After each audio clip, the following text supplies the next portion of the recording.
folks token.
Well, buckle up for this one, folks, because we got a video for you today. Some big stuff happening on the Algorand Foundation. Algorand Foundation drops a big Twitter post, X post, and got a pretty interesting response, making a lot of, really sparking a debate in the community. So we're going to dive into that today. As I say, did not mean to do that. As I say this, prices dropping for Algorand Hedera, though who knows, you make this and then by an hour later it might be going back up. But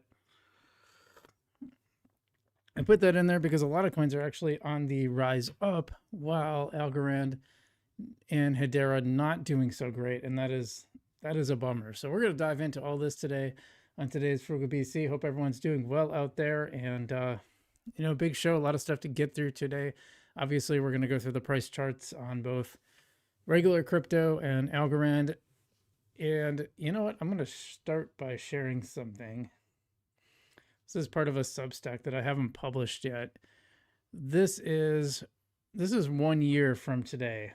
This is what they're doing. And right now, Algorand is 71% down from a year ago. And Bitcoin is only 9% down. XRP is 16% down. Hedera 56.5% down. So also quite a bit from a year. SWI is actually 65% down. Near is actually down 76%. So that's even more. That's even more. And then Solana down a negative 40%. So Algorand and Near performing the worst over 1 year. And I've checked this every once in a while. I'd make this check, and usually Algorand performed the worst. You know, facts are facts, you know, and I will tell you, I'm actually starting to unwind my Algorand position. I'm going to get into why later. I'm not like completely getting rid of it. I feel like I'm overweight in Algorand right now compared to a lot of other projects that I could be in. You know, honestly, like I've been doing this for quite a while, and I keep coming back to the conclusion that your best bet is kind of just to buy Bitcoin and hold it. I hate to say that. And, you know, there used to be a lot of really great DeFi opportunities on Algorand. There's not as many anymore, and that's a bummer. So yeah, I'm just, and then with the future of Algorand, we're going to dive into that. We're going to go deep into that today. Welcome, Deuce NM. Is that New Mexico? I wonder. He's just giving a thumbs up, or giving a peace sign to us, a victory sign. I post sometimes saying dang, and we got I post also saying Algorand needs new leadership ASAP or will not survive. That's stuff we're going to get into for sure. Orbot says it's frustrating as heck to have such a great project with no traction in the space. That's what it comes down to. It's at some point, you know, this is my point earlier when I said that Algorand is not mispriced. I don't think there's a such thing as a mispriced asset. There might be undervalued compared to future potential, but I don't think it's mispriced because the risk is baked into the price. Algorand says, although a great blockchain has never, this is from blockchain game dev, says, Algorand, although a great blockchain has never found product market fit. I mean, that's a good point. Well, this is why, you know, I study stuff like Ondo, Link. These guys these chains made like really specific use cases. And I think that's why they were more easily able to find product market fit. Algorand is kind of trying to be everything to everybody. And I think there's only so much room for that. And, you know, frankly, there's just only so much room in this space altogether. I mean, that's an important point you got to like keep in mind, right? Orbot saying to iPost sometimes that leadership hasn't worked for the last couple of years. I think that's true. Edison VDP saying, hi, everyone. What is up? The Trading Jedi says Algorand price makes me sick. I got a lot of new faces here, by the way, and welcome everybody. And feel free to hit the like button if you haven't already. And if you're new here, subscribe to the channel. We'd love to have you more often. I'm starting to make more Hedera videos as well as Algorand. I still have a lot of experiments. I'm unwinding my Compex one, which I kind of explain in more detail in our latest video. So be sure to check that out. Let's see, thinking about taking my algo bag and switching it for midnight. That's an interesting play. Yeah, the midnight stuff is interesting. I haven't dove too deep into it. We had DZ on the show a long time ago. Maybe we should bring him back on to talk about midnight at some point. I think that'd be interesting. The big thing is, you know, it's not so much the price right now. It's the fact that Algorand Foundation is facing this huge cliff because they've been selling about 500 million algo to fund their operations, and they've only got 1 billion left. Almost all the supply is out. So what happens? I mean, they have to uncap supply or severely cut down on their spend. And I don't know if that's possible. And or find a new revenue source or just simply unwind. Those are the 4 options. None of those seem very positive from a future sense. You know, we looked at the fees. The fees are about $200,000 a year, which is nowhere near close enough to, you know, fund operations. And I think they were hoping the price of Algorand would be a lot higher at this point. And the fact that it's not, I think that's why they've had to sell so much. Edison asked, do we know when Stacy is going away? Well, she said she was stepping down this year. I haven't seen that yet, so who knows? Paul says, I thought Algorand was known for smart contracts. Well, sure, there's a lot of smart contracts. There's a lot of smart contract protocols out there. So Algorand is hardly unique in that. It operates well. I mean, this is what, when I say that I'm planning to unwind my position, by the way, I don't mean like I'm going to sell everything. It's just not, doesn't make sense for me. And I'm certainly going to keep using the blockchain. I think there's a lot of cool stuff to do on it. There's cool games. I think that's really neat. There's a lot of USDC yield possibilities. I think that's worthwhile. And so, my sponsors pay me through Algorand, so it's a good payment platform. It's a good chain without product market fit is probably a good way to put it. An interesting point I want to bring up too. Maybe I'll save this for the segment, actually. Yeah, I'll save that for the segment. Let's see some more chats. Let's see. Edison says uncapping supply would be a death. We think you mean a death sentence. Yeah, I think a lot of people, it would be the last straw for them. And we're going to look at a possibility for how it could actually work and be positive. But that's functionality. Functionally, it might work, but I think people think of Algorand as having a cap supply, and they're kind of counting on that. You hear people talk about 2030 a lot, is when all the Algorand's supposedly gone. I think it's going to be gone sooner than that, actually. But blockchain game does says Algorand changed leadership way too much over the past 5 years. Hard to gain traction. Well, did they though? I mean, Stacy's been around quite a while. She was the CEO when I really first started making a lot of content around Algorand. I think I covered her announcement as CEO back in, it must have been 2022 or late 2021, something like that. Edison VP says it's so frustrating because I have used a lot of blockchains and Algorand is the one that works the smoothest. And yeah, that's why I'm here, right? I told them, first off, I'm not an Algorand maxi. And I've made that clear throughout the years, I think. I share my bull run portfolio, which doesn't include Algorand. Algorand, I keep it separate, primarily because it's really hard to track when you use the chain so much. There's so much coming in and out. I bought NFTs, I've done this, I get payments on there. It would be really, really hard. I have no idea what my cost basis is.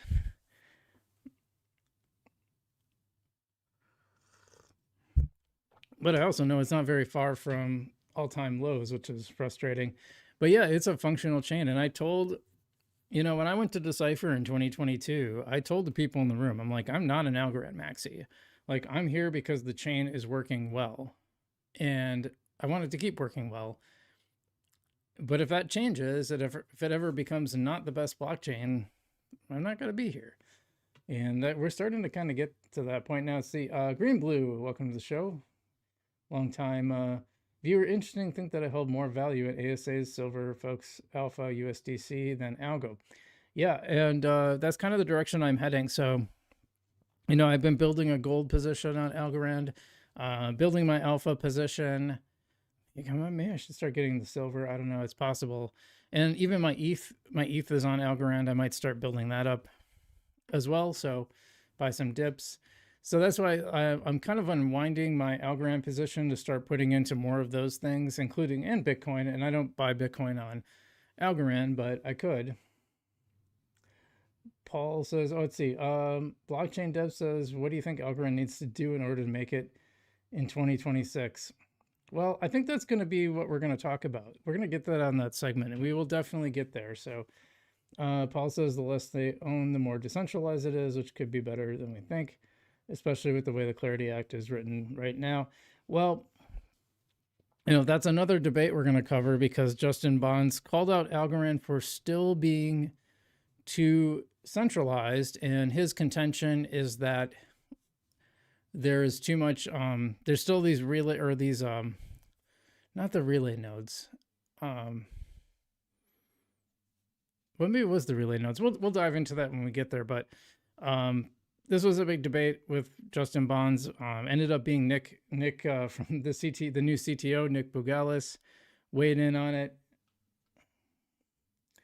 So, I mean, the problem is they have to stay sustainable, or nobody's building the chain. And, maybe that's okay too, but nobody's funding the ecosystem. which is where a lot of that money should have went. So there's a big debate about, was the foundation too big? Are there too many people involved in it? And, I think that's a debate we can have.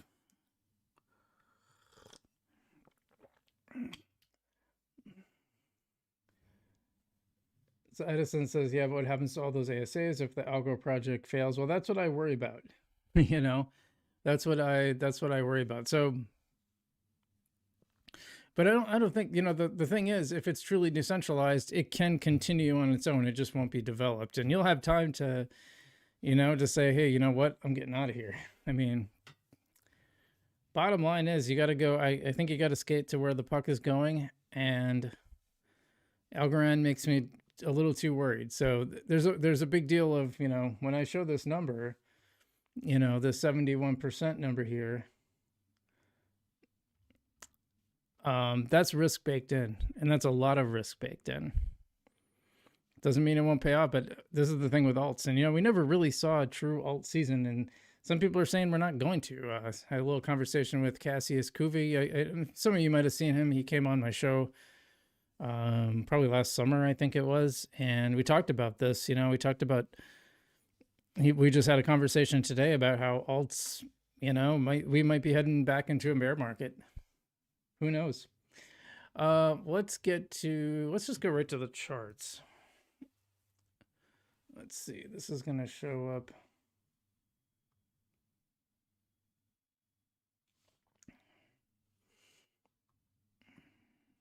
Make that a little bit bigger. Oops, yep, that's what we got to do. All right, so we got Bitcoin actually down below 90,000 now. So this was 92 when I checked this morning. This is what I'm saying. This is how fast it can change, right? Why don't we look at, and Ethereum was like 32,000. This is like a couple hours ago. This is how fast this changes. So even though those numbers that I shared, probably totally out of date. Let's see who's down. Well, who's up the most? We got Mantle, followed by Meme Core, Hyperliquid, Bitcoin Cash, Guy. I see these, and then XDC. XDC has been popping up a lot. Bobby Jonas used to come in and talk about XDC. Let's take a look here really quick. Yeah, up 2.2%. Here's the yearly chart, down on the year, but only 45%, quite a bit different than some of the other ones. What's the weekly chart look like? Just up just a hair, up just under 1% on the week. So yeah, that's interesting. Let's go back. Otherwise, not very much is up. Now, what fell the most? Yeah, you got Algorand at number 9 and Hedera at number 10. Cosmos down to $2. I remember when Cosmos was like 25 bucks. That was crazy. Actually, it was in the 30s, or it might even hit 40, I think. It was crazy during the last bull market. We used to have bull markets. Remember those?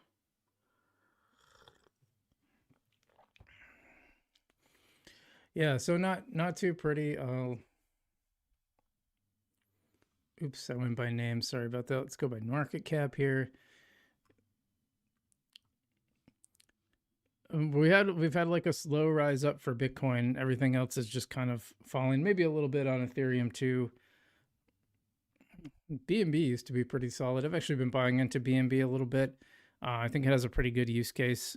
There's a strong reason to hold it for people who use Binance, and you get rewards for holding it. I think that's usually it's usually good to have a good use case for people to hang on to something. Even Cardano is down a bit with the launch of Midnight. I thought that would have pumped it more, but I think we're beyond the time when like individual news events really move the needle much in crypto, because like the amount of crypto, sorry, the amount of news that's been happening on Hedera has been just outstanding.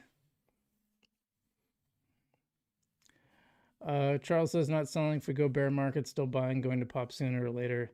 Crypto is the future. Yeah. So, I mean, these are like, I usually use dips as an excuse, especially to buy into Bitcoin. I usually wait. I just been waiting. If it doesn't go down, if it's all up that week, I just don't buy, I just buy the dips. Yeah, even Chainlink was up to like 14 something. Now it's down to 13. And Swee's pretty close to where I bought in. It was up to like almost, it was over $4, wasn't it? It was really high. Now it's back down to almost where I was buying it. So might actually make sense to buy some more Sui for me too. Hedera, I'm still up on. See, that's the difference. Hedera, I got in at like 5 cents. So this is still this is still 2.5x up basically, maybe a little under that. Just a touch. And you've got a lot of, you got a lot of stable coins moving up the chart too. I mean, DAI's been around forever, but PayPal's USD is heading up now. Chronos in 29, interesting. I saw some news about BitTensor the other day. I don't remember what it was though. Yeah, here's World Liberty USD. So you're getting so many of these. Captain Striker says he's swapping my algo to HBAR. Thoughts Frugal. I'll tell you what, I'm way more bullish on HBAR these days. I mean, the good news keeps rolling in. I don't know if,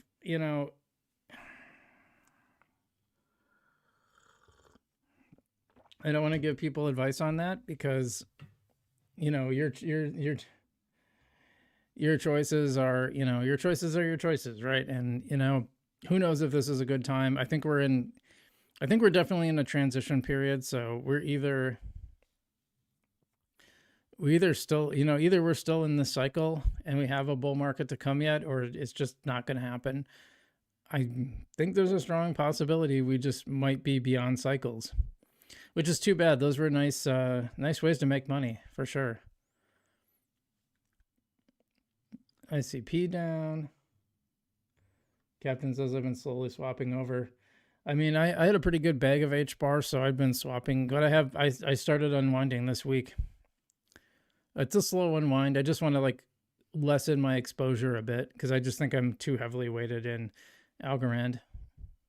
Ondo's down. I mean, it's all going the wrong direction, which is unfortunate. So yeah, if you have a long time horizon, I mean, then you just buy and hold on,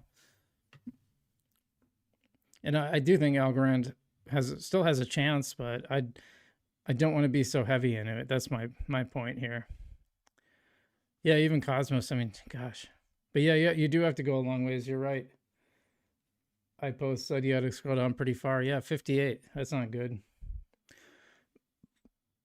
By the way, so happy to see so many folks in the chat and just watching online, one of our bigger audiences. So if you haven't already, please hit the subscribe button so you can see all our videos and hit the like button as well. And you can check out our channel sponsors, which we'll get to.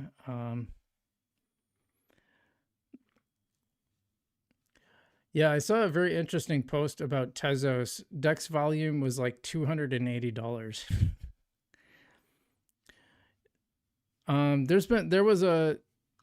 Is Trump even on the top? Whatever happened with Trump coin? There was a very good, I listened to the Wolf of Wall Streets today, and they were talking about how, and I thought this too at the time, I did not like it. Yeah, 57. Trump is at 57 right now, down to $5. Is that a year old now?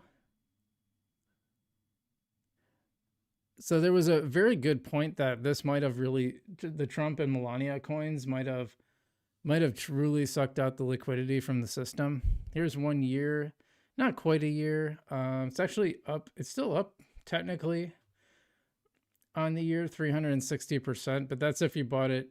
Yeah, almost nobody got it at this price. Most people were buying in this range, and you just slowly lost money. So that's a bummer. Trading Jedi says, who do you think would be ideal CEO to replace Stacey Warden? My money would be on John Woods to come back as CEO. I think he'd be a brilliant CEO. I think he understands the chain. I think he understands crypto. I think he has the right mindset. I think he would probably be more frugal and wise with spending, but that's just my opinion.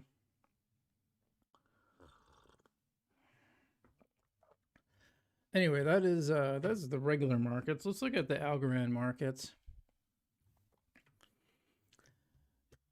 And we do have some, well, So Alpha's fallen back below 2 cents. That's a bummer because I really liked it when, I still made tremendous amounts of money on Alpha. Very happy with the coin overall, but yeah, that's a bummer. Folks, down is falling back down now a little bit, popping up a little on the hour. But this did a 34% pump on the week, which is pretty cool. Haystack up on the week at least a little bit. That's pretty good to see. Haystack being a sponsor of the channel. If you want to trade on Algorand, one of the easiest ways to do it, and you can do it right on your mobile phone. The whole thing is they're trying to make it super seamless, and I think they've accomplished that. By the way, we had an interview yesterday with Agent Nyla, which is an AI agent that operates through Twitter and Telegram and now Instagram and on Algorand and Solana. So I think that's pretty cool. It was a fun interview. Some technical glitches, but those tend to happen. Yeah, otherwise a lot of red on these charts other than Opulus, and I don't like talking about Opulus. It's just hard. You're just not going to get a lot of green candles when you got the underlying chain is dropping that much. I mean, it was 13 cents yesterday. Now it's down to 12. So I don't know. Bear market might be in. Not much to talk about there, I'm afraid. Our other sponsor, by the way, and I wish I had better news, chain-wise, is Marcus Aurelius. And this is a meme coin and NFT project on the Algorand blockchain.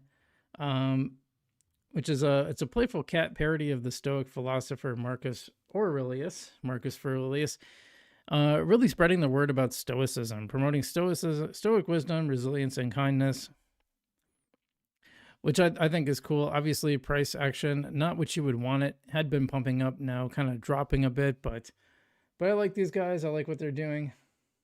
Algo Foundation drops a bomb. Is a good bomb? What is it? Yeah, we'll be getting to that. Do you believe Algorand has been a success so far? No, I don't. I don't think it's been a success so far. Oh, it depends what, it depends how you define success, but Stacy said 25, top 5 by 25, top 5 in the market cap by 2025. And that definitely didn't happen. I think it's a very well made chain. It's very well designed. I think the people who work on it do a great job making it usable. I just think it hasn't been marketed well. And Julian says H-bar has been on sale now on clearance at Kmart, Blue Light Special. Yeah, Algorand too. You can get them on special. Uncapped supplies can work with a reasonable burn strategy. We're going to look at that because we got John from Non-Fungible Domains, Transaction Labs, and Haystack on. He wrote a post today. We're going to talk about that. Oops, wrong one. And in fact, we'll be getting that very soon. In fact, we'll do that in just a second here. I do have Hedera news too, so stick around. But we're going to get to the Algorand thing first, I think. What is happening here? I'm not seeing anything on Salt's DEX. Wow, that's not good. So this is, I've been trying to find a better one too, but this now Salt DEX isn't even working to see the prices of the different Hedera assets. If I go here, does it? Nope. That's really strange. Well, so much for that. Oops, hold on. You don't want to see that. Let's see. Let's go back. All right, let me tease up our Algorand news. I gotta get on X here.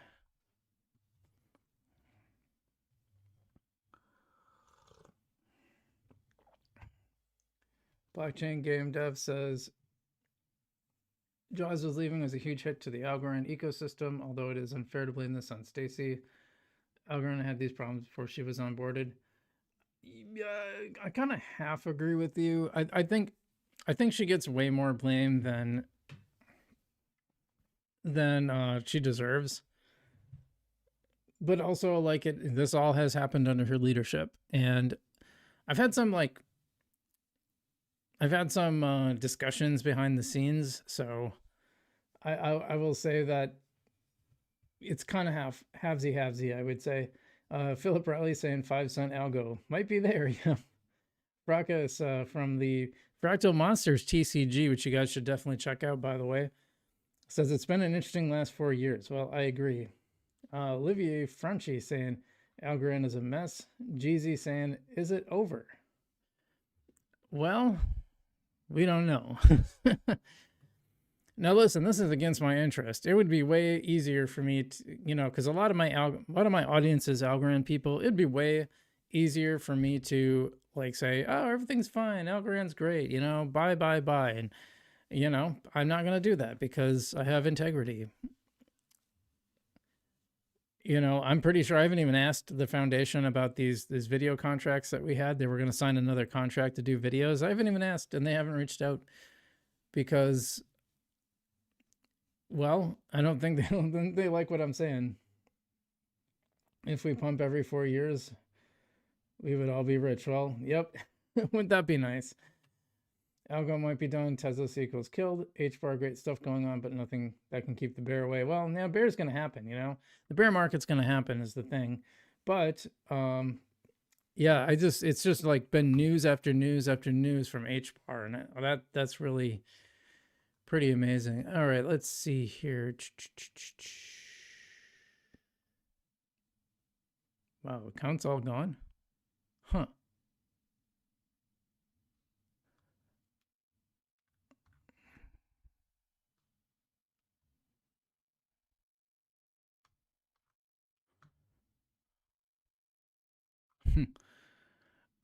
Sorry, I just came across something that was kind of strange. I don't even remember what the account was, but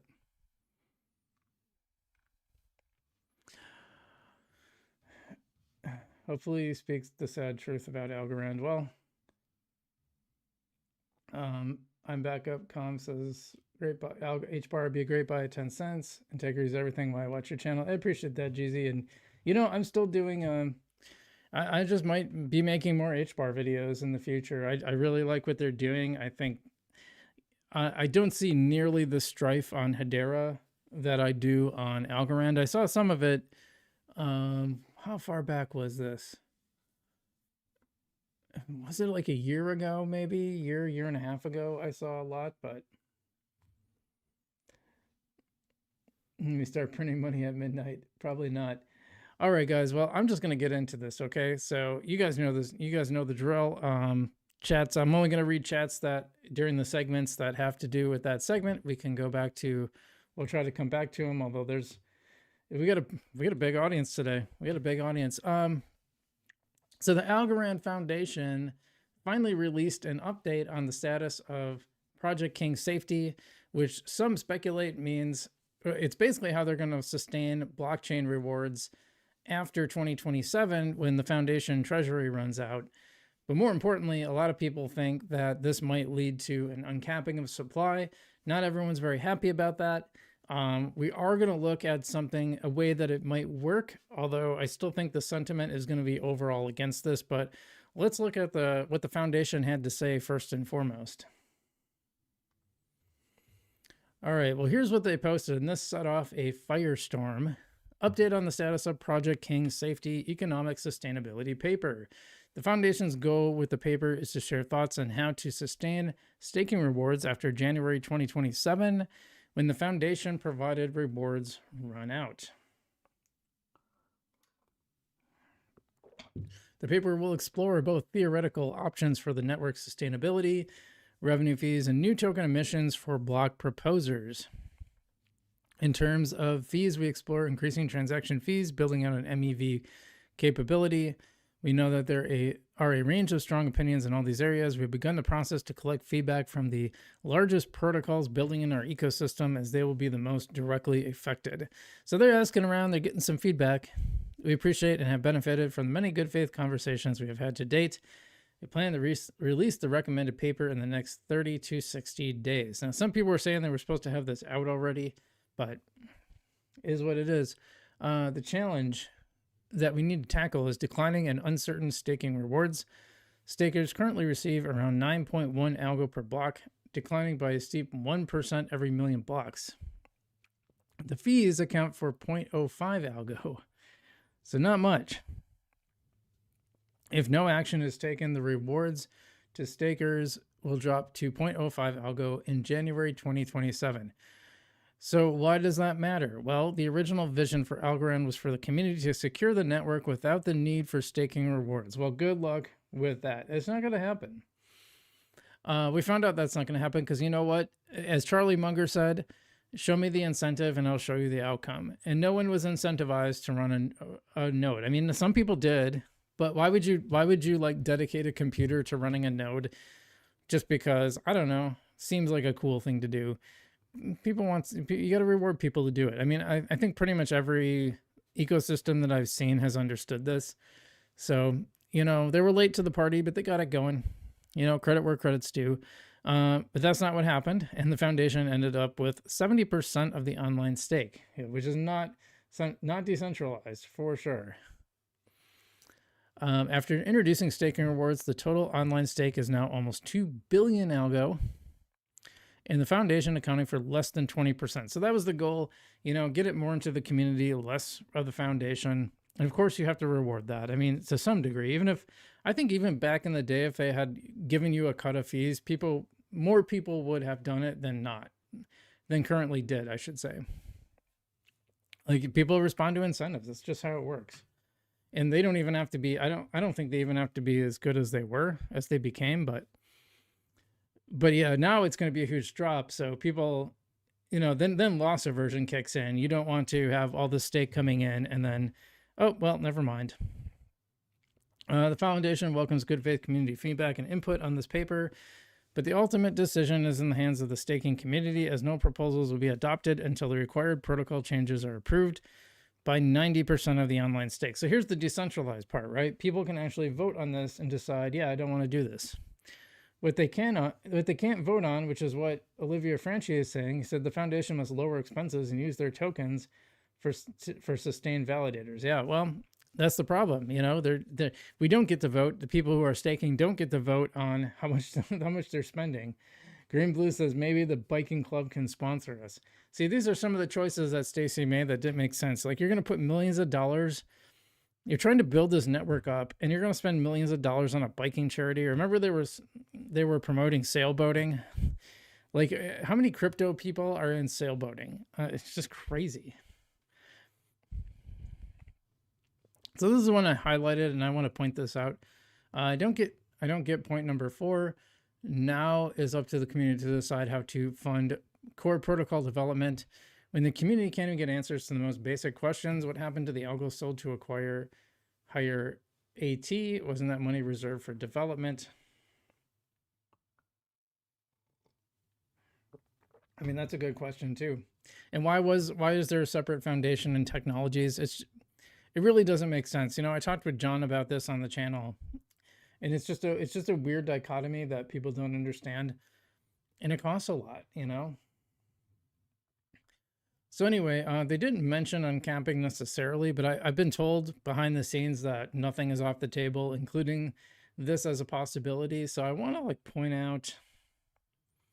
All right, now this is from fisherman.algo. Now, he is the founder of Transaction Labs, co-founder of Transaction Labs, which builds non-fungible domains, which used to be our sponsor, and Haystack, which is our sponsor. So just to give you that context. But I think he has some good points. I don't fully agree with it, but let's look at this. He calls it, if you give a mouse a cookie. And let me tell you, if you give me a cookie, I'm going to eat the cookie. That's just what's going to happen, okay? A lot of people are criticizing the idea of uncapping algo. I want to try and convince you that uncapping algo isn't what's going to kill Algorand. I don't agree with that. Flat out, I don't agree with that. Not because I think, and you know, I think his logic is sound, but human nature is human nature. People don't like the idea of uncapping Algorand, but let's get to it. The much more immediate threat is the Algorand Foundation spending all of the algo in the treasury without meaningfully growing the network or the transaction fees or the community. So yeah, totally agree with that part. I think he's right. I just don't think people are going to accept it though. But anyway, he says, I feel frustrated. I wrote a handful of long-form posts over the years about sustainability, only to be met with more spending and increasingly on increasingly useless things. It seems like many of the suggestions the community makes, reduce headcount, cut spending, build better governance, are met with the complete opposite when it's the obvious choice. The community cannot solve fundamental mismanagement. Oh, exactly. So the thing is, it won't matter. It just simply won't matter because we can't affect like how they're spending and how they're doing all these like, special dinners and spending all this money, having this huge headcount without really explaining what some of these people do.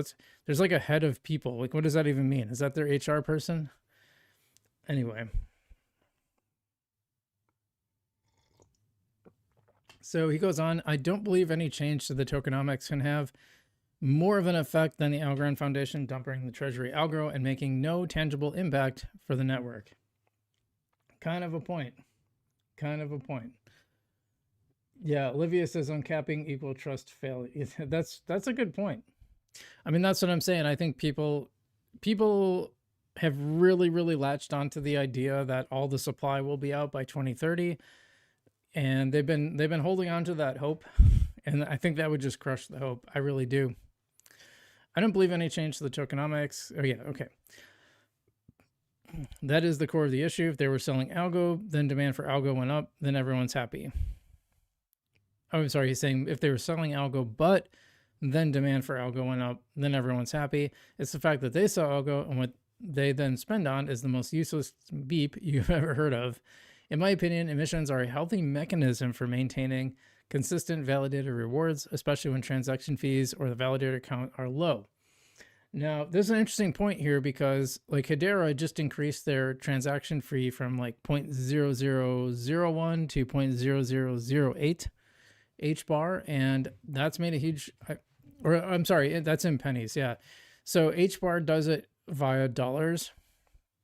So it's a fixed dollar cost. The thing with Algorand is it changes depending on how much the Algorand is worth because it's designated in Algorand, not Hedera, not H bar. And H bar is like a fixed one. So here's the challenge with that. It's not an easy thing for the foundation to do to raise transaction fees because apparently, and this is what someone who works on the blockchain told me, is that it's baked in. The fee is actually baked into the smart contract. So you'd actually break a lot of ecosystems, a lot of the developers, a lot of the projects that are built on Algorand, you would break it. So there'd be a lot of coding issues. And it's not like it can't solve it if they had enough time and such, but it'd be a challenge. Anyway, pairing emissions with a burn makes it so under the right balance, simple example, 3% annual burn and 2% annual emissions, the network could be net deflationary while still maintaining healthy validator rewards. This would be an even better scenario than having a fixed supply. So I get this, but then this is still running out over time. So this would buy time maybe, but it's not a panacea. But it would allow them to give bigger rewards. Well, would it? I don't know. Anyway, the issue is that we're only having this conversation now because the foundation has spent so much of the treasury and no longer wants to boost validator rewards. If they had managed the treasury responsibly, those treasury funds would have continued supporting validator rewards until transaction fees naturally scaled. So emissions become necessary now that, not because the original idea 2 years ago was flawed, but because the reserves are being depleted at an alarming rate and the price of Algo remains near all-time lows. Wait, wish it was all-time highs, don't we? Algo Gary, what's up? All-time lows and the remaining rewards run out in a year. Yeah, that's coming up pretty soon. I mean, it's almost 2026, isn't it?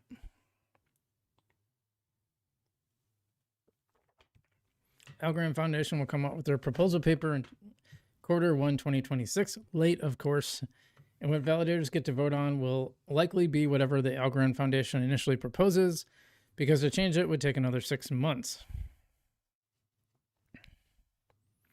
This vote will give the Algorand holders the power to reject Algorand Foundation's proposal, as they will need 90% of the stake to upgrade to the new version. So we kind of talked about this. And I think it's very important, even if it's a good proposal, that we as a community come together and reject it. We cannot keep giving the mouse a cookie, meaning if we don't receive concessions from the Algorand Foundation and rewards to their spending, then we shouldn't make life easier for them by adding emissions. Very interesting. Very interesting. Philip Riley says they can't pump. Yeah. Isaac saying, what's going on with Algorand? We are in the middle of that right now. Tokenomics is bad designed. Well, I don't think it's the tokenomics. I think the tokenomics were pretty good. They were just spent poorly. The foundation is managed poorly is what happened. You know, John here had said that the foundation should be run more like a startup than a Fortune 500 company. And I totally agree with that. They actually have a bigger headcount than like Ethereum, which is wild. Ethereum is so much bigger than Algorand and actually has the fees to support people. We looked at this. They're making about $200,000 in fees this year or in the last year. That's horrible. Horrible.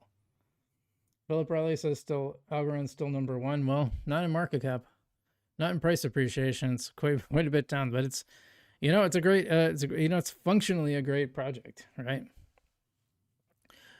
So there are two scenarios. Accept their proposal, allow them to keep spending the remaining $1 billion Algo on useless bananas. Validator rewards gets funded via emissions, but Algo trends towards zero. We get no substantive change.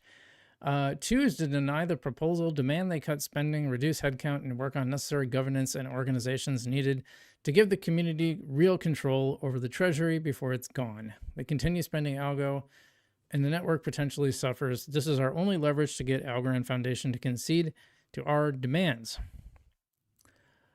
So here's his list. Reduce headcount to 25 people. That's a big count. That's a big reduction. Change in leadership and board. Well, now, so the board, both of these are supposed to be changing, but I don't see them happen. I haven't seen them happen yet. You know, Stacy was supposed to be stepping down. The board was supposed to change over. None of those things have happened yet.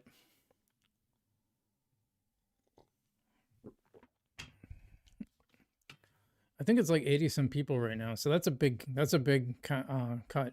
Cut spending 75% programmatically, put the Algo in a contract that releases a fixed amount to Algorand Foundation over time. Yeah, get a budget.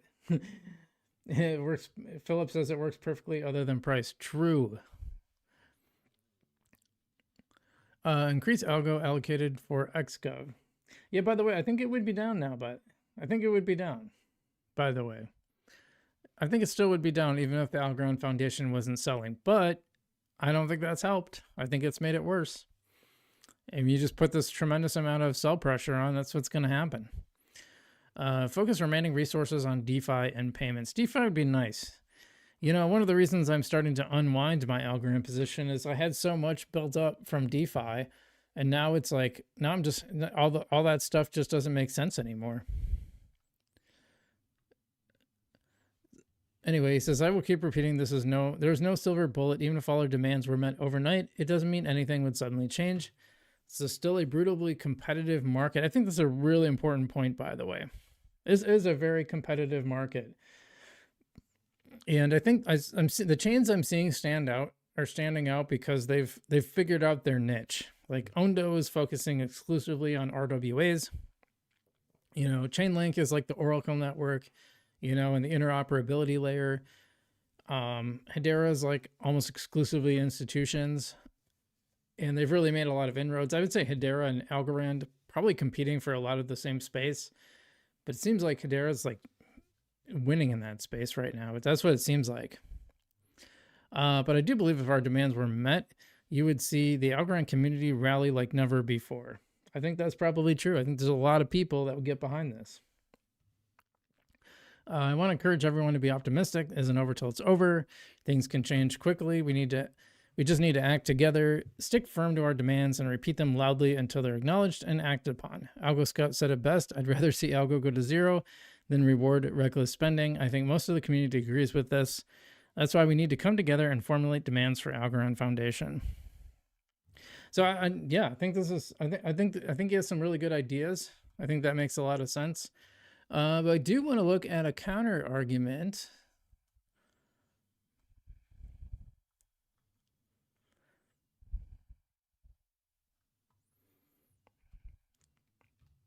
We're going to take a look at this in a second. Philip says Algorand needs to drop DeFi and go blue chip. Well, I don't know about that. Isaac says I thought $3 is bull run. What bull run? I mean, I don't think we had a bull run. I mean, unless you count what happened about a year ago, maybe. Blockchain Game Dev says what's going on with folks finance could be a shining light in 2026. I think that is one of the biggest success stories. I think Alpha Arcade and folks finance are probably the two big success stories. And I think Haystack is going to get there too. I do. And maybe a handful of other ones. Okay, so this is what, and I don't know, apparently this account is gone. I don't remember what he was responding to. But anyway, he says, I'm not going anywhere and neither is anyone on my team. This is from D13. It works at the foundation. He's like the core engineering lead. Smart guy. We've gotten into it before. We got into it over the whole paying World Chess to use their program. I mean, they're doing work for World Chess and then they're paying them for that. Just still doesn't make sense to me. If that's like par for the course in crypto, then like crypto makes no damn sense. That's all I'm going to say. Anyway, he says, I'm not going anywhere. Neither was anyone on my team. I'm probably at the peak of where I want to be leadership wise. I lead one of the engineering teams. So I have a pretty good balance of both coding time and also input upwards, sideways, outwards. These aren't any meetings I want to be in that I'm excluded from. I'd be interested in being more publicly facing, but that's probably not happening. Regarding efficiency, there's an almost overwhelming amount of work to be done across the board, both technical and not. So in general, I don't think that fewer people would improve outcomes. Some things could move quicker, but see above amount of work, people, etc. People forget that what the AF was like before Stacy, but she's trimmed in a certain amount of fat and spending. I think that's true. I've heard that. Some of the integrations and outcomes that the community have been asking for are not only eye-wateringly expensive from a money point of view, but also very process heavy. So there's a limit to how low you can go headcount wise and still hope to make meaningful stuff soon. RE outlook now. I do think we face a number of challenges that we must overcome. By the way, I don't think when people talk about headcount, I don't think the engineers are what they're worried about. I think it's like some of these really amorphous, actually here,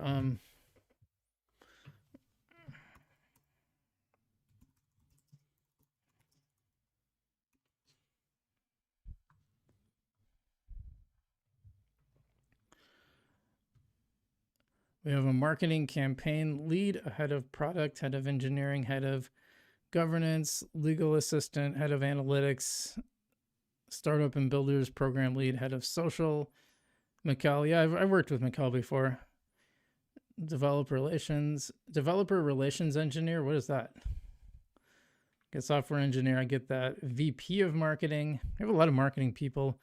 Head of events, growth campaign manager. We have accountants, product marketing manager, full stack developer, ecosystem success manager. Fred does a lot of work. We see a lot from him. Project coordinator in India, head of product marketing. What's it? Michael Jordan's the ecosystem support lead. I love Michael Jordan. Sarah, she does a lot of great work. Platform partnerships lead, director of social impact. Do we need a director of social impact? Head of eco funding and startup programs, chief legal. Well, that's pretty important. Finance manager. We got accountants, we got finance managers, we got a junior data analyst. A lot of software engineers. I'm down with that. Principal architect, director of platform infrastructure, co-head business development, head of. Do we need two business development people? I don't know. I mean, maybe we do. I don't know. We have an event specialist and a head of events, a talent specialist, a content specialist. Yeah, I don't know. So there's a lot. This goes on, by the way. I'm not done yet. There we are. Now we're done. So anyway, that's all just to clarify that. DevRels are the guys who field how to code and explain to business what they can do with Algorand. Thank you for that. Anyway, moving on. Let's see, where are we? We'll go down here. The recent news that has sucked for everyone, so I understand the community reaction part, but I feel like a lot of bottom bear market sentiment is exaggerated and partly self-inflicted. I don't know about that. Doom posting breeds doom posting breeds doom. Well, you know, I can kind of agree with that. I can kind of agree with that. Almost every other alt L1 community is currently melting down in one form or another. Bitcoin dominance rally issue, in my opinion, have worked for a much smaller L1 that has been struggling to break the top 200. So we take a lot of what we have for granted. So I wish that we could all just get a grip. Well, you know, the problem is when you're, Philip says, I'm done. You can say they're creating jobs. Yeah. A lot of the community seems to come from a place of anger. Here's the thing though, like this has been, you know, I've pointed this out before. This has been one of the worst performing assets over and over and over. So, I mean, it is what it is. And you guys got more people than Ethereum does. That might be a problem. Anyway, a lot of the community seem to come from a place of anger. For example, piling on Stacy to resign now, and she's already announced that she'll be down stepping next year. Seems pretty redundant. Yeah, I mean, listen, I do think people over-index on Stacy in both ways. There's good things and there's not so good things. With John leaving, changing the CEO at the same time would be the worst, even more uncertainty in action. So to me, just now would be the worst time for Stacy to leave. Well, I don't know what that has to do with anything. He's been gone for a while now. Given the timeline she's already given for a departure, but I think, you know, it's going to happen. So whatever. Some of these asks are pretty short-sighted and seem to come from frustration without any consideration for whether it leads to better outcomes. Green Blue says, look how bad AVAX is sold off. They are part of the administration FFS. The savings account is the best bet. Crypto isn't for the weak. Well, yeah, but we can also look at performance and which ones have historically done better and which ones haven't. I mean, say what you want about Solana. As far as from a technical standpoint, I think it sucks. But you can't argue with its price action. Like today, I'm up like 5x. You know, like, sorry. You know, facts are facts. Like, one final important note is this community is meant to inherit this blockchain in less than 5 years. Isn't it strange there isn't a single community-wide council, org, body, DAO, etc. that the Algo Foundation didn't start or isn't facilitating? But what could it do? I mean, you could start this, but I don't see what it would do exactly. It's a point, though. I mean, it's not a bad point. Boy, I really wonder what this account was. I don't remember who he was responding to.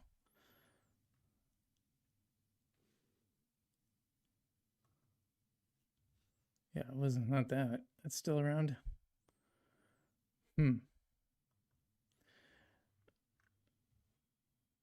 So you just don't get to know, huh?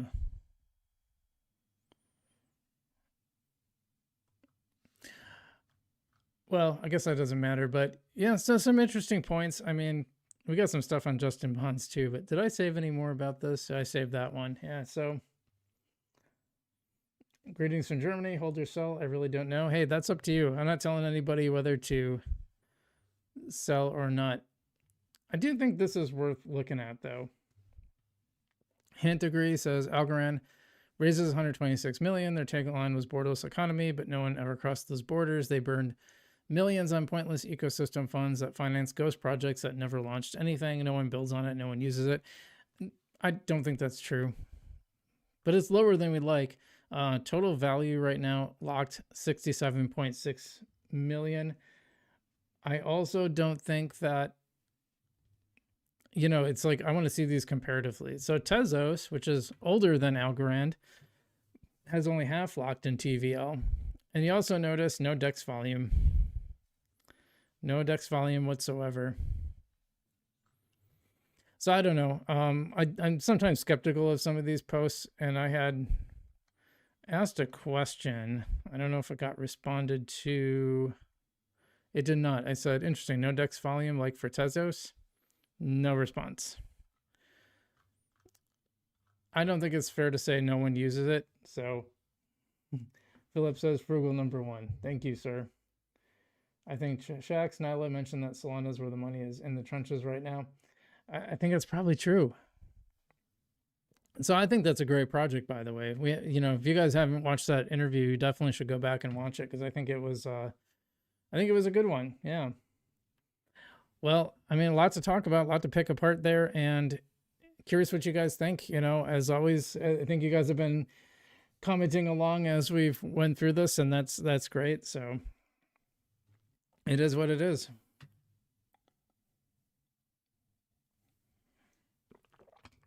But definitely let me know in the comments what you think.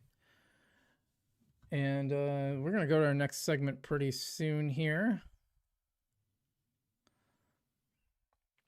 because we got some Hedera news. And I might go through this drama with Justin Bonds if we got a pretty good audience, so I can see us going through that yet.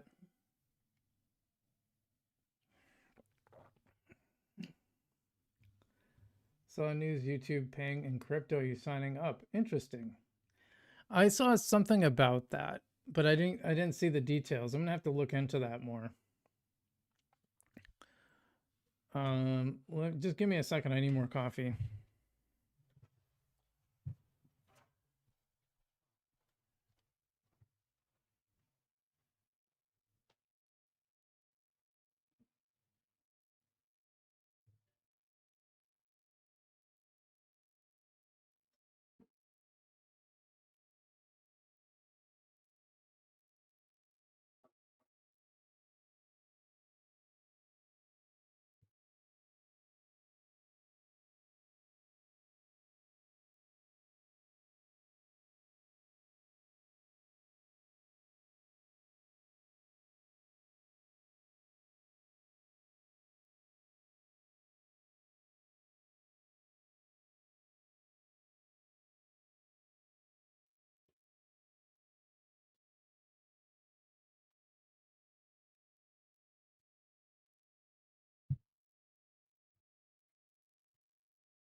Glenn X, hey, we're back. Lost a few people. That's okay. Glenn X says, is there any storage solution on Algorand, the likes of Filecoin or Arweave? That would be a good project. Not that I know of, but John Woods we had on not too long ago, and he's gone to Nillion, which is like a blind computer. So the whole thing is storage and basically being able to operate privately, which I think is pretty cool. Captain says, I want more coffee, but at midnight it isn't wise. Yeah, definitely. Much earlier where I am. Let's see, what are we going to start with?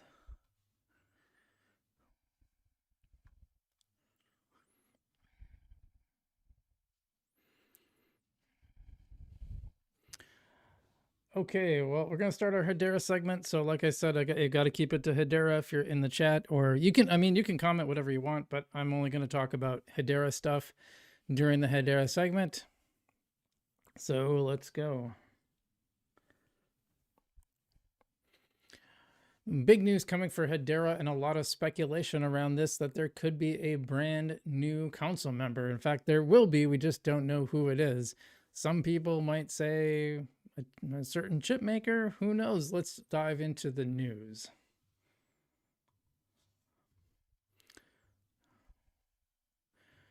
HBAR All In reports it's coming. Big news for Hedera. We've waited a long time, but things are finally moving for Hedera and HBAR. The Hedera console site just updated and added a new member slot dated 12/10/25 with the name still hidden. Official reveal feels imminent. All eyes on Hedera and Hedera Council. Well, that is actually yesterday. So who would it be? I said now we're going to be guessing whom. Some people think maybe Polymarket or Kalshi. I said maybe NVIDIA. And do we have a new member? Let's see.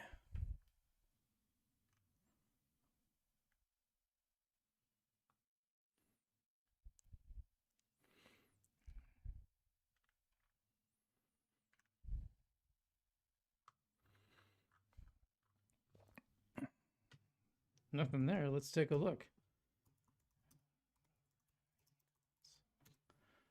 not images. Oops.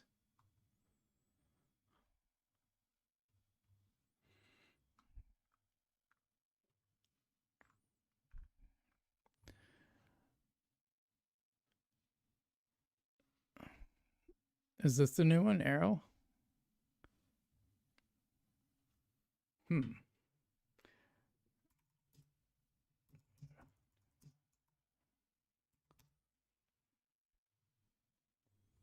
It is Arrow, yeah. Recent additions including Arrow Electronics, BitGo, Mondelez International. But are those new?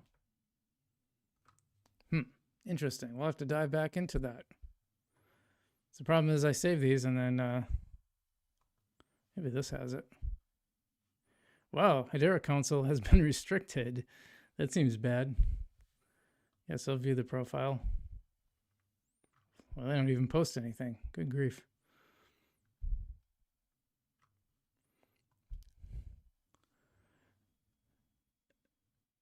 But we got more Hedera news coming up, including Hedera Foundation announces Hedera was built from the ground up to enable institutional grade DeFi.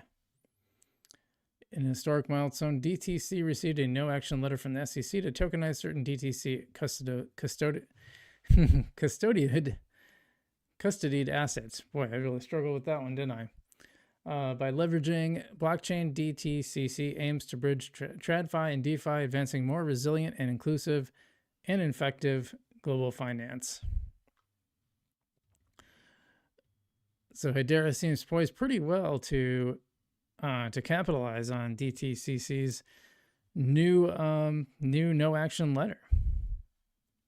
New action letter from the SEC. Let's move on. This one I thought was interesting.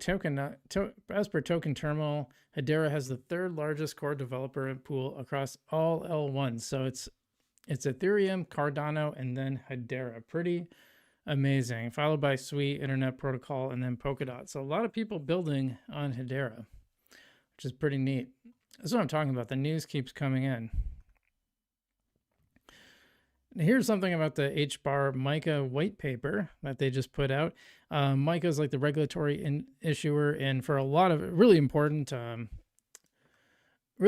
EU investors, for just about every company. It's a mandatory document for a token issuer offering tokens to EU investors, which, by the way, Algorand also MiCA compliant.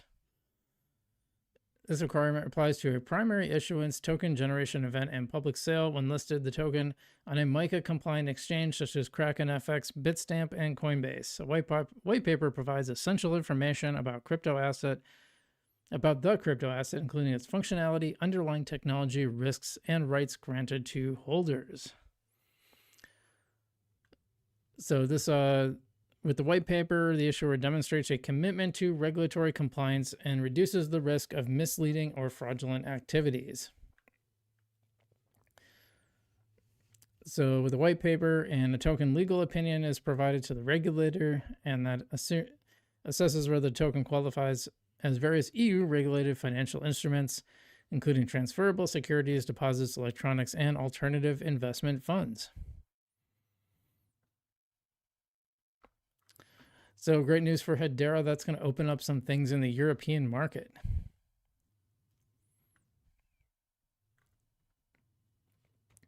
Yeah, I thought this was interesting from Hashgraph Online DAO. A new chapter for Hashgraph Online starts today. The points portal is live, and it changes how participation is recognized across the entire ecosystem. Your actions now count in a way that they never have before.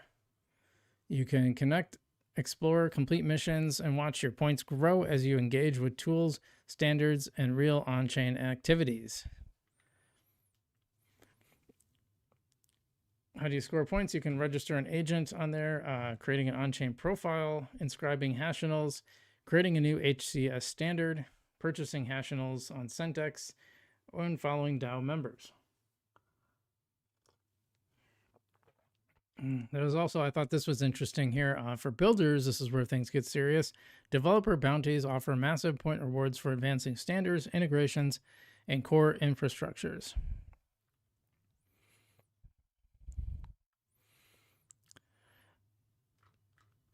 So very interesting project on Hedera for sure.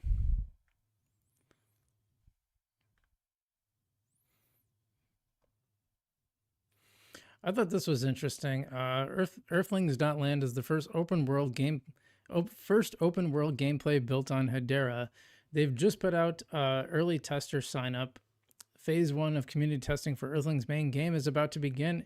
They selected 25 testers with priority for FC and ECC holders who have a Windows PC to explore the early city environment.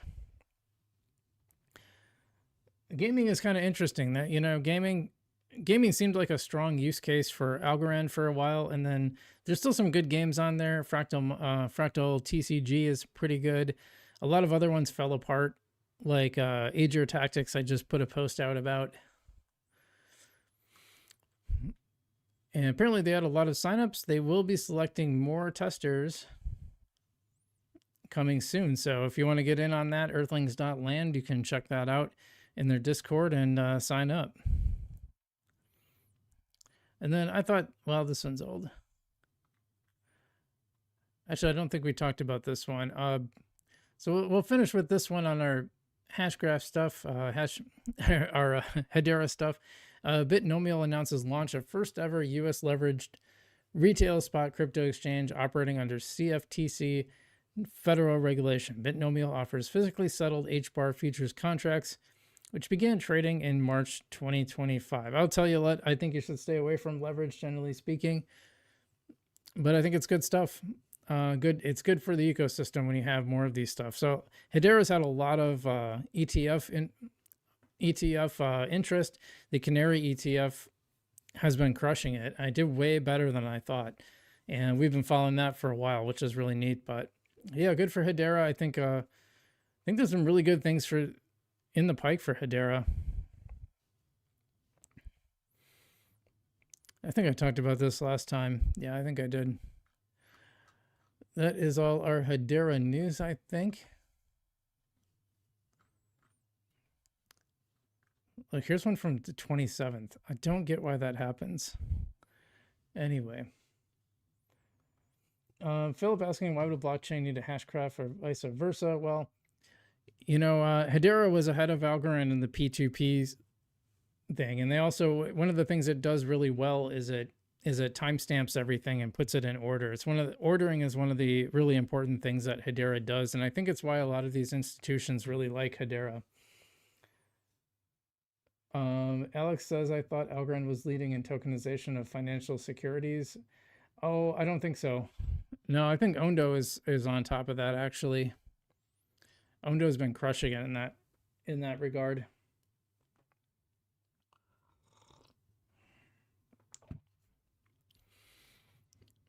Yeah, Ondo's been huge on that.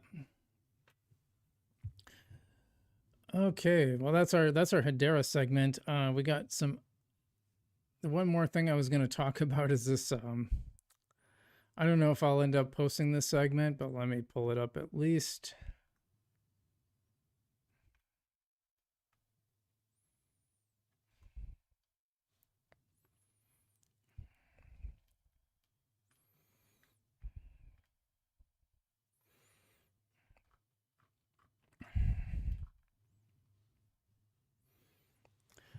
So it started off with Green Blue says, can you explain the P2P thing? Yeah, I don't know it really well on the technical side. All I know is it's a really important part of the ecosystem for the nodes to talk to each other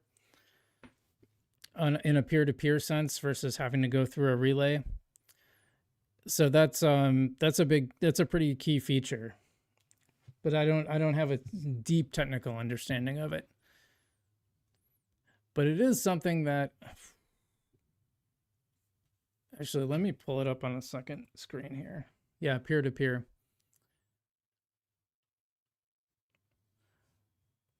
Let me just pull this last segment up. I got to pull up something from...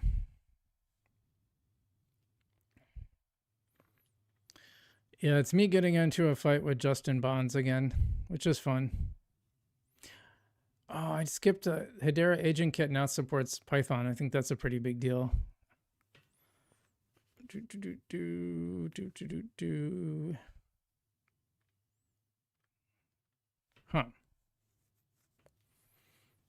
Okay, we'll have to do it the other way.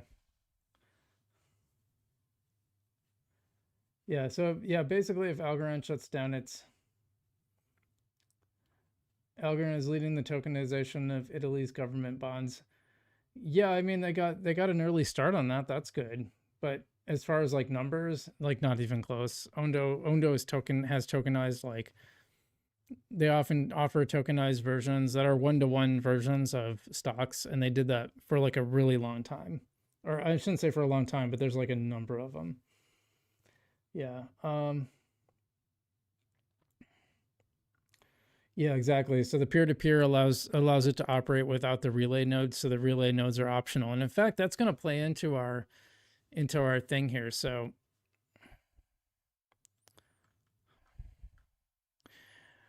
and I responded to this too, but let's take a look, because Justin Bond's back to calling Algorand centralized even with peer-to-peer. So let's look. So he says Algorand is still centralized. Their own official documentation clearly describes permission elements within its design. Algorand's community can call me a dumbass or a caveman or a brain damage all they want. That doesn't change reality. A denial only prevents change. Well, to be clear, here's where we are. Algorand's network allows a two-tier model with nodes focused on consensus, communicating through nodes whose main job is to relay messages. The nodes used to be permissioned. The old relay nodes, with the release of the new P2P architecture that's peer-to-peer, as we stated, we remove the permission constraint. Anyone can now create these nodes. We call them repeaters, and validators can auto-discover them and automatically connect to them. This eliminates the reliance on permissioned element and establishes completely permissionless transmission routes. The validators have full control over how they connect to repeaters. They can decide on how to connect exclusively to permissionless repeaters, or follow a hybrid model, or connect to both permissionless repeaters and permission repeaters. The old relay nodes, it's up to them to decide. In our view, this allows the network to gradually migrate from the old model to the new model while preserving the ability of anyone to run a validator from their basement on a $300 computer with one algo in their account. The gold standard to be censorship resistant. I think that's a really fair. Actually, I should give that a like. Totally fair. And getting ratioed. That's a ratio. That's a ratio, sir. Algorand, Justin Bond's getting ratioed. I like this. Okay, so as Kate here says, to make it even simpler for Justin, Algorand used to have permission relay nodes that handled message transmission. That was the old system. With the new P2P architecture, Algorand introduced repeaters, and repeaters are fully permissionless. Anyone can run one. Validators now choose how they connect, only to permission repeaters, or a mix of repeaters, old permission relays, etc. So yes, Algorand is one of the most decentralized blockchains. Now, Justin responded to this. Therefore, Algo has permission design elements. It's not unreasonable or hypocritical for that to be a deal breaker for me. I don't know. It kind of is, but whatever. He says, I can support Algo, and that is fixed depending on how performance is affected. I appreciate you not resorting to ad hominem attacks, which is why I responded to you and not anyone else. Well, I didn't give an ad hominem attack in mine either. He says, you're right that Algorand still has permission elements, but only in the legacy network layer, the old relay path. They aren't required for consensus or running a validator. He says, that is totally fair. We'll be holding off because I am unable to get a clear answer on how removing the old relay path will affect performance. So we brought in Nick Bugalis is the CTO of Algorand, and he says to call the existing mechanism or system permissioned is simply not correct. Unfortunately, language is messy, and this is the kind of mistake that's easy to make. The simple fact is that nobody's permission is necessary to run a relay node or any kind of node on Algorand. The list of well-known relay nodes is no different than Bitcoin's list of hard-coded seed nodes and or the DNS-based discovery mechanism. So he's saying it's a lot like Bitcoin. None of this is to say that Algorand is perfect. It's not, and neither is the existing peer discovery mechanism. There are plenty of people, including myself, who are actively working on improving Algorand further. What's disappointing is not the criticism itself, it's that the criticism is factually inaccurate and made by people who should and likely do know better. but promote or perpetuate inaccuracies to farm engagement. Ooh, snap. Ooh, snap. He says, that's why I said Algo has permission elements, which is factually correct. My concern is that if P2P worsens performance, it creates a perverse incentive to remain on the permission rails. Nick says, I disagree with the permission nomenclature. It's simply not accurate. First, I think it's obvious to everyone that some way to get the initial set of nodes to connect is needed, and it can't be decentralized chicken and egg. Bitcoin solves this by having a hard-coded set of entities, both DNS and IPs, in the binary. We're really getting into the weeds. I apologize. It's not a serious critique that this model is centralized for the same reason that a DNS resolver needing a root hint file doesn't make the internet as a whole centralized. All systems facing similar issues and constraints solve them in similar ways. So you can see we're really like picking nits here is what Justin is doing essentially. What he's saying is like, oh, there's these little things I don't like in here. And he's kind of moving the goalpost, because before he said, as long as it had P2P, I would support it once the P2P is live. Now he's saying, well, that's not enough because there's like this little element in here.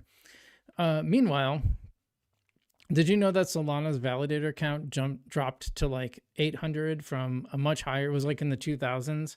People are leaving the Solana network in terms of running the validators. And so I don't hear him address that. And my problem isn't necessarily that he's nitpicking. It's that nitpicking doesn't apply when he's talking about Solana. This is the issue that I have.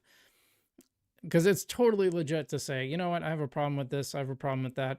If you apply that across the board, I don't have a problem. I'm totally okay with it. Totally fine. But, you know, I don't hear him talking about the downtime with Solana, the failed transactions he makes excuses for. Give me a break. So this is the problem I have. This is why I think he's intellectually dishonest. And this is why I was glad that Nick kind of took him to task here, as did John Woods when he was CTO. In fact, I said schooling bonds seems to be a rite of passage for Algorand CTOs. So that is my little rant on Justin Bonds. And I don't mean to pick on him specifically. I just hate when I see intellectual dishonesty. It's fine if you criticize equally across the board. I don't have a problem with that. But when it comes to Solana, these criticisms completely disappear and everything's peaches and roses. So anyway, that's all I got to say to that. Let's go back to the chat here.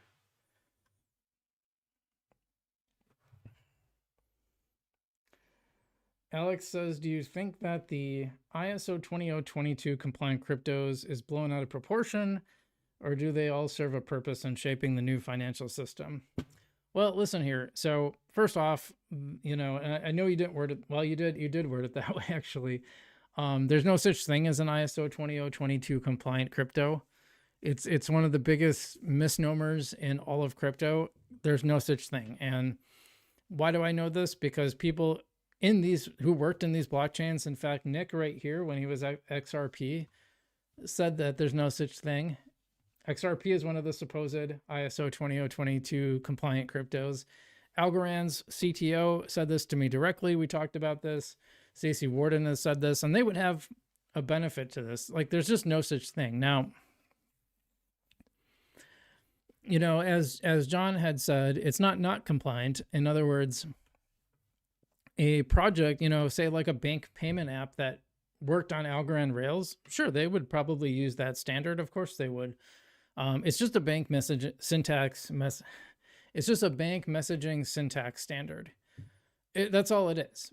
And, I looked deep into this because I was blown away by this because so many people talked about this.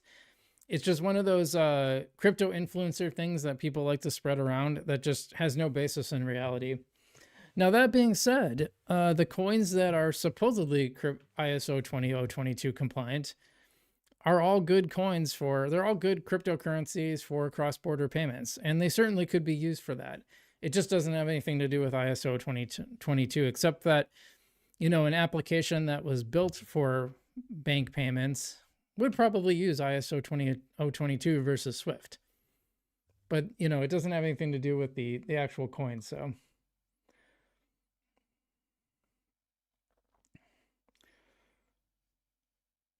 Let's see. How do we execute a hostile blockchain takeover? How does Jaws look in face paint?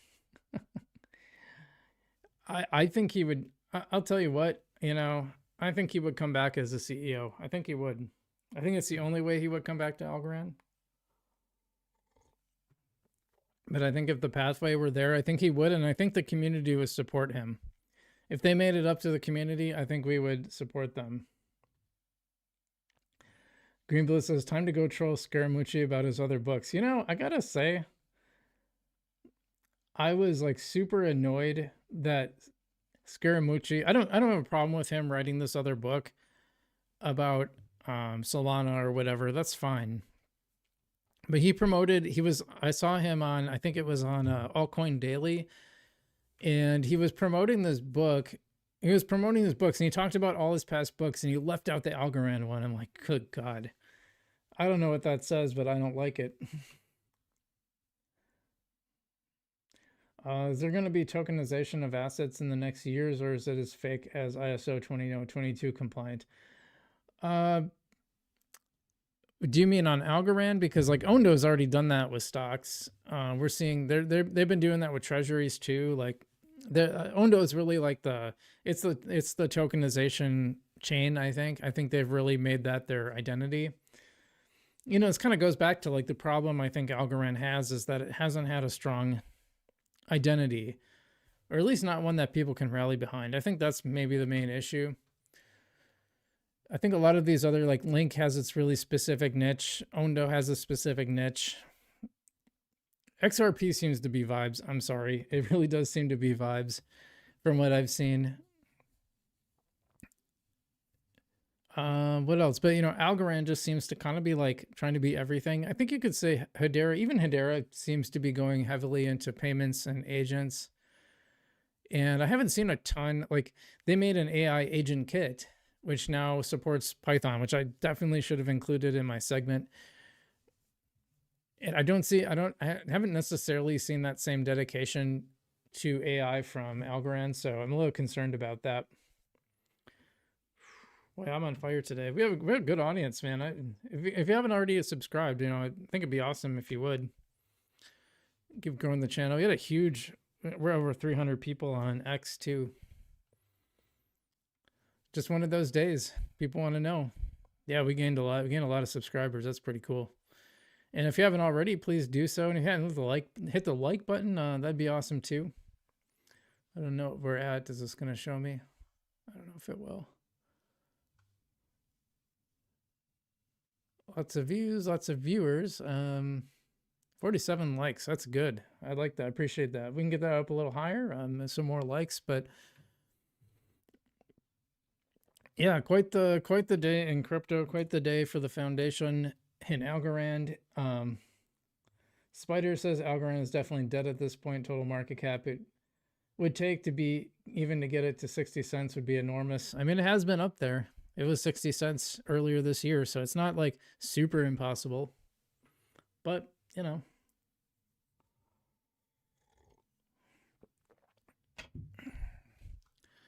Coop's got some thoughts. You guys want to see what Coop has to say? Let's see. Let's see if we agree.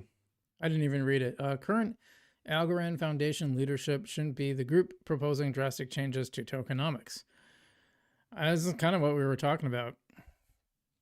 A new group needs to come in and hopefully inspire some confidence. It's a no-brainer, and the only reason it can't happen is because Stacey Warden is accountable to no one.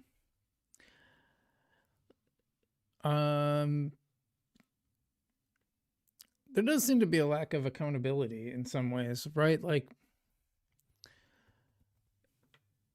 it's interesting, right? Because if you were the CEO of a publicly traded company, the price would definitely be your accountability. You are accountable to the stock price. And I don't know, is it fair to tie the success of a CEO on a foundation to the price? I know they don't talk about price very specifically. I think they're worried about being especially in the old regime. I think under the new regime, the US regime anyway, I think they're less concerned about that. But Still concerned, they have to be careful about, not falling under the Wells Act and all that, not being a shared enterprise, so that they're considered a security. But that doesn't mean they can't be accountable to that price. But then who are they accountable to? The board? And the board hasn't seemed to care too much, or, I don't know. We're not privy to these board meetings because it's a private foundation. It's not a public entity. Yeah, it's an interesting thought. No thoughts on this, guys? I'm a little surprised. Any fans of the recoup? Guys, are you guys fans? It's got a pretty big audience, huh? We're bigger on YouTube, but yeah, he's much bigger on X. Much bigger. Although we've been growing, and I appreciate the growth. Actually, at 34.91 right now. We're really going up. Fractus says the Twitter community has many demands for the Algorand Foundation. What incentive does the Algorand Foundation have to listen to them? Well, that's fair. Here's the thing. It would have to be it kind of have to be as a group, right? Because you can't just like be accountable to every single person with every single opinion, but it have to be like this. It'd have to be like this bigger picture, right? Like, so, are most people happy with what's going on? And I would say right now, probably not. But that's a good point. I mean, there has to be like, it can't just be the Twitter community too. But this goes back to like when we talked about XGov, or just governance in general. It seemed like the things we were voting on were pretty minor. And I always thought like, well, what's the point of this? I mean, we're not really voting on like real stuff. We're voting on these like little nitpicky things that, I mean, I don't know, don't really have that big a difference. It'd be like, well, do you want us to give 5 million DeFi rewards or 6 million? It's like, ooh. That I just kind of, it was something like that. The numbers I just kind of like pulled off the bottom of my hat. But Spider says, when Algo lost that guy who made the ice cream truck commercial, it became clear they were mismanaged. Need to get ahead of that. Are you talking about John Woods? I mean, we would love him to come back as CEO. X says, yes, very cool coop. I got a little face from Stream Hub Shop. So thanks for that on Kick. We got a Kick comment. Woohoo. Are HBAR or Algo coming in with their own privacy capability like Cardano did with Midnight? Gosh, wasn't there just something? I think there was a privacy project. I just can't remember. Philip says anything under 10 cents I'm scooping. Fair enough. That's a good question.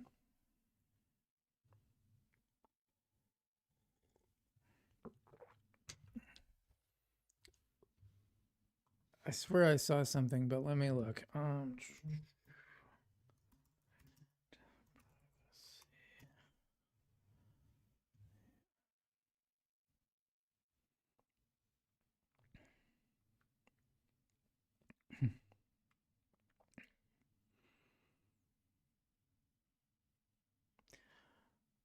Oh yeah, I think Falcon Verify.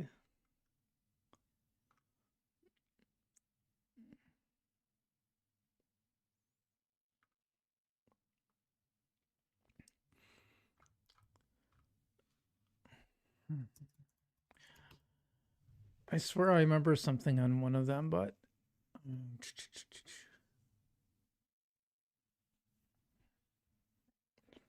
I know there's oh yeah, it was in the roadmap. That's right.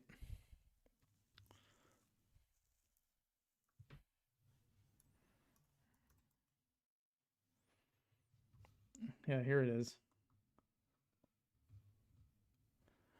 Building on Algo Planck, our zero knowledge proof toolkit. We're extending our focus on programmable cryptocurrency, zero knowledge circuits, multi-party computation, and fully homomorphic encryption to power confidential apps and transactions. I've been reading this book very slowly. I go back to it every once in a while on encryption and cryptography, and yeah, it's a lot. It's a lot. I get lost very easily on that. So that's Algorand. And then what about, I thought Hedera had something too, but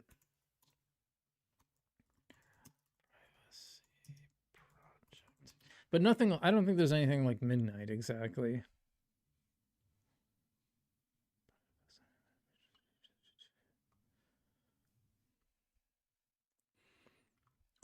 Yeah, I guess not. Yeah, I think that'd be an interesting thing if they did that. But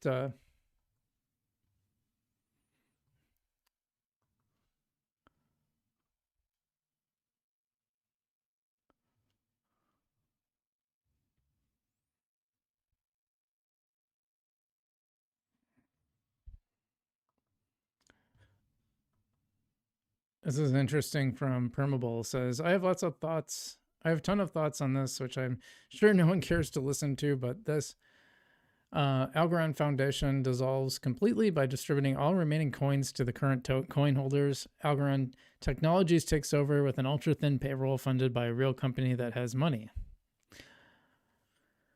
I don't know what money, what company is that going to be though? I mean, we'll see. This person says Algo is rugging. Watch it live. End of Algorand is near. Well, that's very bold. That's more bearish than I am, to be honest. Michael says I had to go 3 ads to see this. Well, yeah, I don't control the ads, man. I mean, I just put like automatic, so whatever YouTube wants to show.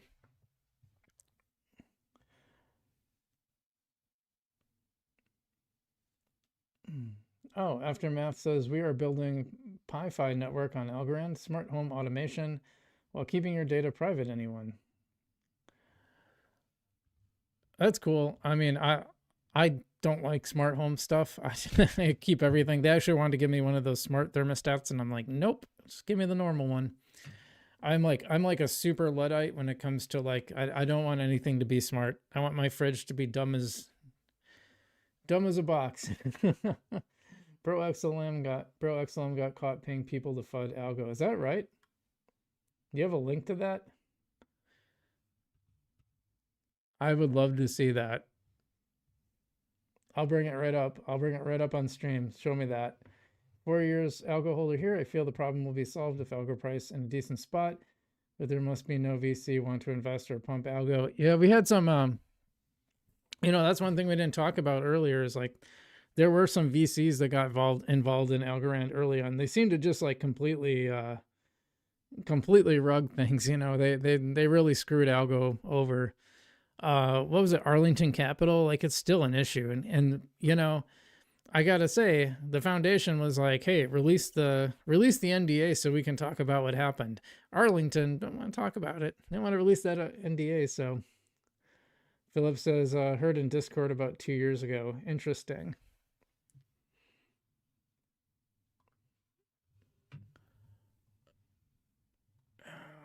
Let's see. Excellent, but Algorand.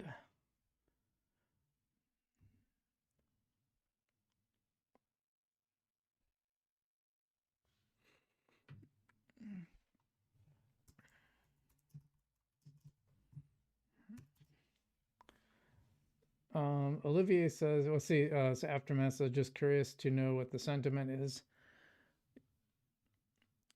The claim that looks like there's some talk about it, but I'm not seeing much on here. I love to build a business on top of Algorand, but the protocol looks so rickety, so uncertain. This is stressful. I think a lot of us are pretty stressed out. Yeah.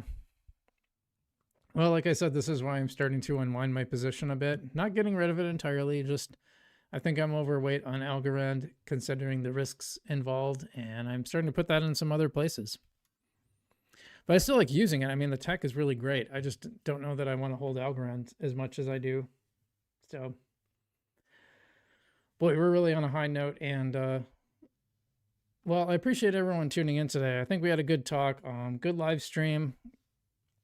Thanks so many people being here. I appreciate that. And we had a huge audience on. I don't know what the kick audience was. I'm kind of curious. Kind of curious what the numbers say here. The price does make it stressful. Raju says I sold Algo in October. Oh, we had no. It says one. Not too many viewers on Kick. That's okay. Thanks for answering. There's a conspiracy about a new quantum financial system being introduced. Is Algo quantum resistant? And if so, does that hold value? It could. I think a lot of chains are going to start developing that, but Algorand did complete its first quantum resistant transaction. Right now, the history is quantum secure, but not necessarily the transactions. But that is happening. Chai says, I asked daily if I should hold or sell. I'm just slowly unwinding a bit. That way I can put in other things. But we're in a bear, so bear's going to keep bearing, you know? Everyone should maintain at least a node stake, not that big of an investment. Well, I mean, you can also have it in a ready pool, and then you don't need 30,000. You can have as many algos you want in it. And you get a little bit less, but not that much less. Philip says, I'm selling in 2030, no ifs, ands, or buts. Well, it might not matter if they do the uncapping. All right. Well, guys, thanks everyone for tuning in. I think it was a fun chat. A lot of cool stuff to talk about. Boy, I wish I had better news from you, but that's where we're at. So we'll keep following the story. We'll see where it goes, and you know, in the meantime, hang in there. And you know, this is why I always advise don't be a maxi in anything. You know, just always be ready to scrutinize your investments. Don't be married to them. So this is where I don't have a problem with people like Justin Bonds pointing out flaws. I think that's really healthy. You know, I do think he has to be accurate, and I do think he is more critical of Algorand than he is, say, Solana, which he seems to ignore every flaw. But I do think having that feedback is good, and it's good to think about some of it. When you hear this criticism, you think, well, is it true? And maybe it is, maybe not. You never know. I really got to pay attention to what's being said and think about it for yourself. And I really think having a basket of these things is smart because you just don't know what's really going to hit. So far, it seems to be stuff like Solana, XRP, you know. I'm up on XRP still. And so, yeah, that's all I got for you guys. Stay safe. Be good to each other. Go touch some grass, or in my case, snow, because